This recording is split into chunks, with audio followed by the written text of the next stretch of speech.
CM Sukhu द्वारा विधायकों को काला नाग कहे जाने के बाद अब उनके मंत्री जगत नेगी ने पूर्व सीएम को बताया बेशर्म। जनजातीय एवं राजस्व मंत्री बोले, हमारी सरकार गिर जाती तो आज नाच रहे होते जयराम। 6 बागी विधायकों के निष्कासन पर कहा, अनुशासनहीनता के लिए चलना ही था डंडा। कैबिनेट मीटिंग में उनके व एजुकेशन मिनिस्टर की बहसबाजी को लेकर न्यूज चलाने वाले 2 सोशल मीडिया चैनल को लीगल एक्शन लेने की चेतावनी दी। कैबिनेट मिनिस्टर ने कांग्रेस के डिस्क्वालीफाई एमएलए की भाजपा द्वारा मदद किए जाने पर भी उठाए सवाल। राज्यसभा चुनाव हारने के बाद गत सप्ताह से काफी गुस्से में लग रहे हैं सीएम सुक्खू और उनके कुछ मंत्री। अभी भी इनको शर्म नहीं आ रही। ये ऐसी बेशरम पार्टी बन गई है और जयराम जी के जो है ये तो सबसे बड़े बेशरम हो गए हैं कि कहते हैं कि हम जो है इस सरकार को जो है सवेरे उठेंगे तो आपको पता लगेगा सरकार गिर गई है। तो इस किस्म की बात कहना अपने आप में जो है एक नकारात्मक सोच की बात है, जो संविधान के खिलाफ है, जो नैतिकता के खिलाफ है। तो ये फिर भी जो है इसको अगर हम टॉलरेट कर रहे हैं तो फिर समझ सकते हैं कि लोकतंत्र कितने जो है खतरे में है। भारतीय जनता पार्टी के नेता और जो कांग्रेस के काले नाग थे, उन्होंने अपनी ईमान को बेच दिया और 28 तारीख को बजट पास होना था। 28 तारीख को बजट पास होना था। 27 तारीख को स्पीकर के पास जाकर उन्हें धमकाया गया। और देखिए, जिन लोगों ने, जिन काले 6 नागों ने गद्दारी की, वो सड़क रास्ते से नहीं आए।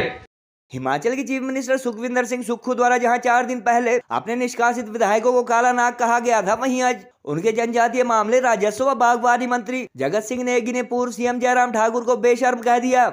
मीडिया से बातचीत में नेगी ने कहा कि भाजपा दुनिया की सबसे बेशर्म पार्टी है और उनकी सरकार को गिराने का षड्यंत्र नाकाम हो चुका है। उन्होंने कहा कि यदि उनकी सरकार गिर गई होती तो आज नेता प्रतिपक्ष एवं पूर्व मुख्यमंत्री जयराम ठाकुर खुशी से नाच रहे होते। विधानसभा अध्यक्ष व कांग्रेस द्वारा डिस्क्वालीफाई किए गए 6 विधायकों की भाजपा द्वारा मदद किए जाने अथवा मामला सुप्रीम कोर्ट ले जाए जाने पर भी उन्होंने तंज कसे और बागी विधायकों को भी खूब खरी खोटी सुनाई। उन्होंने कहा कि अनुशासनहीनता व नियमों की अवहेलना के लिए उन लोगों पर डंडा चलना ही था। हालांकि राजनीति में दुश्मनों को भी मिलने की संभावनाएं बनी रहती है। 2 दिन पहले कैबिनेट की बैठक खत्म होने से पहले ही उनके व शिक्षा मंत्री रोहित ठाकुर के बहसबाजी के बाद बाहर निकलने संबंधी खबर चलाने के लिए उन्होंने 2 सोशल मीडिया चैनल को लीगल एक्शन लेने की भी चेतावनी दी। उन्होंने कहा कि कैबिनेट की बैठक में मंत्रियों का असहमत होने की गुंजाइश रहती है और इसीलिए मंत्रिमंडल की बैठकें आयोजित की जाती है। कैबिनेट मिनिस्टर जगत सिंह ने कहा कि दरअसल उस दिन पहले से उनका इंडस्ट्रियल एरिया परमाणु में कार्यक्रम तय था, जिसके चलते मीटिंग ऑफ होने से पहले ही उन्हें निकलना पड़ा।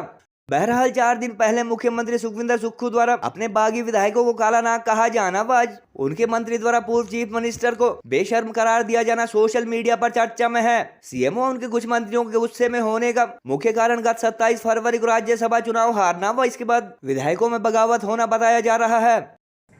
अगर सरकार स्टेबल नहीं होती तो बीजेपी वालों ने आज हमें छोड़ देना था। इस टाइम तो जयराम जी जो है नाच रहे होते, तो जयराम जी आज दर दर भटक रहे हैं, कभी दिल्ली, कभी चंडीगढ़, कभी शिमला भटक रहे हैं। तो कारण ये है कि वो माइनॉरिटी में है और कांग्रेस की सरकार जो है पूरी तरह से जो है बहुमत के साथ है। और इस बहुमत को तोड़ने के लिए वो मतलब हर किस्म के हथकंडे अपना रहे हैं। आपने देखा होगा पहले 6 लोगों को जो है किस तरह से उन्होंने डिस्क्वालीफाई कराया और आज कह रहे हैं कि हम सुप्रीम कोर्ट जा रहे हैं। वो जो 6 विधायक जो डिस्क्वालीफाई वो कांग्रेस के विधायक हैं। बीजेपी का लोकल स्टैंड आई कहा है सुप्रीम कोर्ट जाने का। इसका मतलब ये एक बड़ी गहरी साजिश थी कि एक चुनी हुई सरकार को गिराने के लिए भाजपा ने जो है एक षड्यंत्र रचा।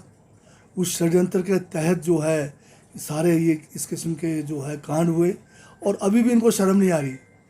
ये ऐसी बेशरम पार्टी बन गई है और जयराम जी के जो है ये तो सबसे बड़े बेशरम हो गए हैं कि कहते हैं कि हम जो है इस सरकार को जो है सवेरे उठेंगे तो आपको पता लगेगा सरकार गिर गई है।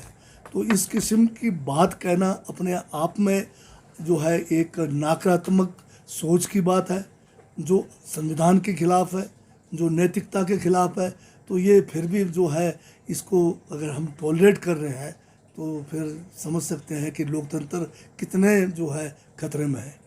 क्या ये संवैधानिक है कि चुनी हुई सरकार को आप प्रलोभन से, चुनी हुई सरकार को जो असंवैधानिक तरीके से जो है इसको गिराकर आप सरकार में आएंगे? कौन सी नैतिकता की आप बात कर रहे हैं? क्या ये सरकार अगर अगर मैं कह रहा हूँ कि अगर मान लो कि बीजेपी के बात का मान लेते हैं कि सरकार गिर जाती है, तो ये जो आएंगे क्या ये नैतिक तरीके से आएंगे?